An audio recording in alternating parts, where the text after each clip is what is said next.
Iniciaremos nossa videoaula de hoje tratando do assunto compras.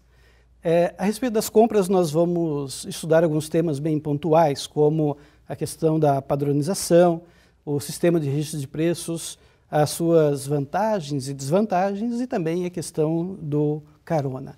Portanto, nesse contexto, vou pensar algumas questões importantes, recolhidas principalmente da jurisprudência, para deixar essa aula um pouco mais atrativa, além do texto que vocês já leram, né?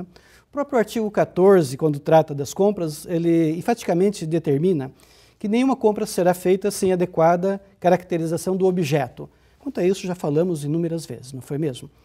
E também a indicação de recursos orçamentários para o seu pagamento, sob pena de nulidade do ato e responsabilidade do agente. Então aqui nós temos algumas características que obrigam a autoridade no momento em que for abrir um procedimento licitatório de compras. Primeiro, a adequada caracterização do objeto, a indicação de recursos orçamentários, sob pena de responsabilidade do servidor que estiver atuando nesse segmento. Outra questão interessante é do financiamento.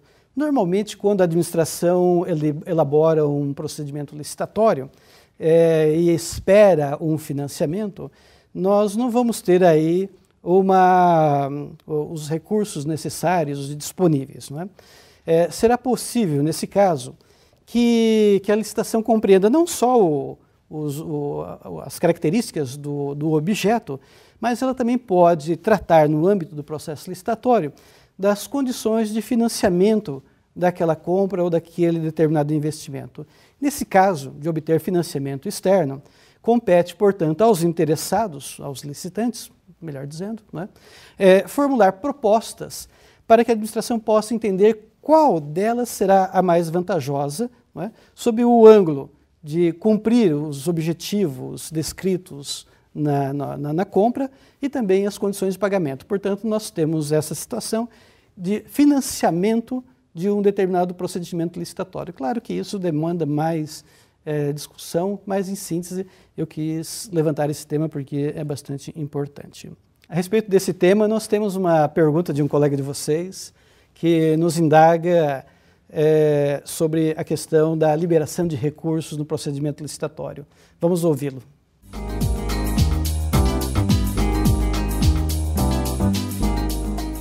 Eu gostaria de saber se a administração precisa ter recurso liberado ou reservado em caixa antes de cada licitação. Obrigado pela sua participação.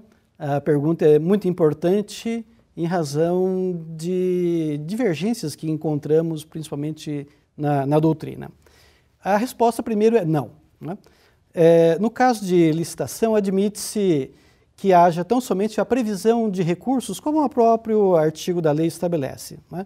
Podendo, portanto, ser realizado o certame, mas ele fica condicionado à efetiva disponibilização de recursos. Além disso, nada impede que as condições de financiamento e de pagamento integrem o próprio objeto do procedimento licitatório. Em síntese, são essas as considerações em razão da sua pergunta. Nós vamos tratar agora de um tema muito importante dentro desse contexto. Trata-se da padronização. Quando nós falamos em padronização, nós temos que lembrar que padronização é regra, não exceção.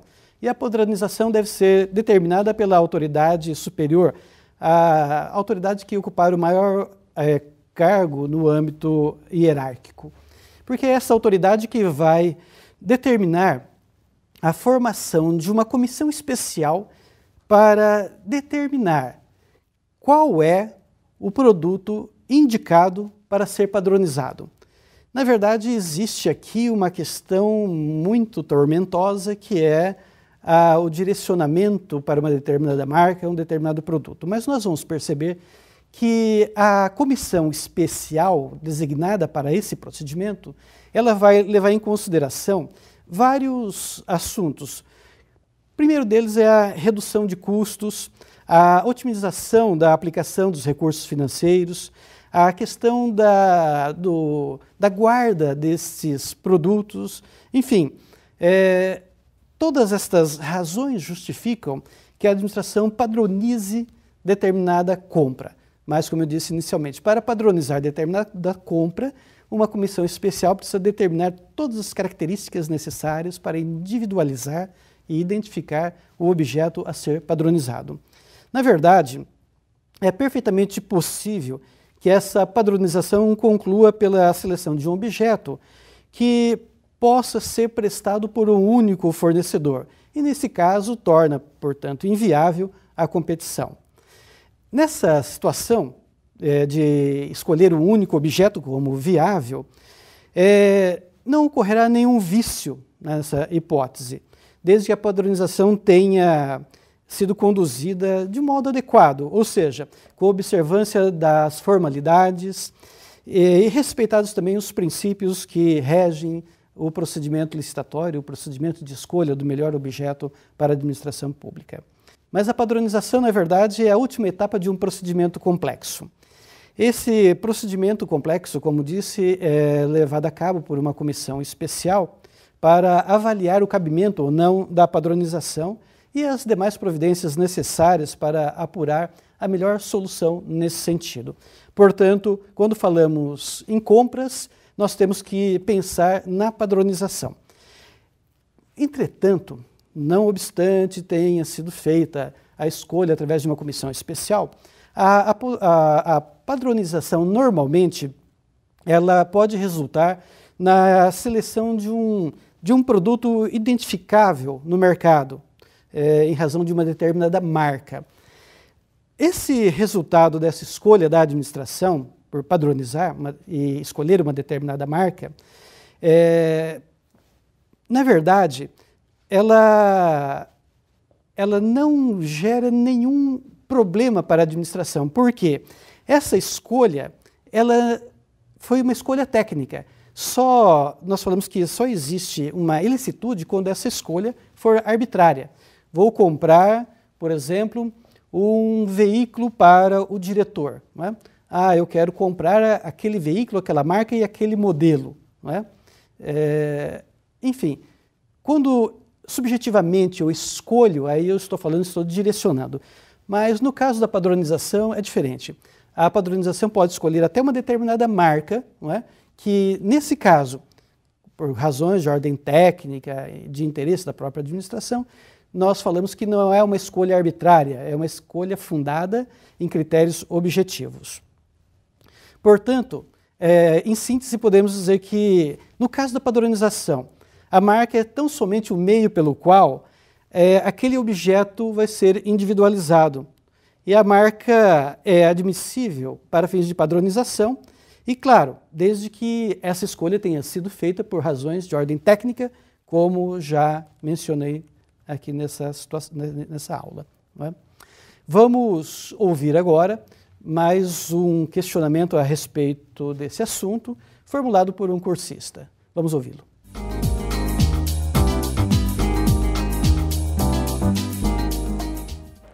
Professor José Carlos, eu tenho uma dúvida. Será que a regra de padronização de compras não fere o princípio da isonomia?